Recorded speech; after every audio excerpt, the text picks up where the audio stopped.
about community prescribing in the context of COVID. So there's very little data out there at the moment. And I'm just using this. This is one paper from the US that came out in JAMA. It actually wasn't really about community prescribing, but buried amongst it was some really interesting stuff. So you can see on that figure the massive, completely bonkers rise in the use of hydroxychloroquine. So this was a study looking at all outpatient prescribing, and so you can see the massive rise in hydroxychloroquine. But what's really interesting is that little line along the bottom there, that dark blue or black line, amoxicillin. How extraordinary. So buried amongst that paper is this incredible reduction in the prescribing of amox.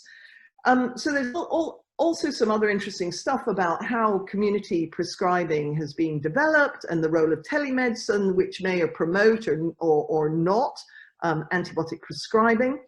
And then we have got some local data. I can't show you this right now, but is demonstrating actually quite a marked reduction in community prescribing for a whole variety of reasons. We don't yet, of course, know if that's to the detriment of clinical outcomes or not, or the impact of AMR or not, but it's actually really interesting that actually it looks like the community prescribing has gone down significantly.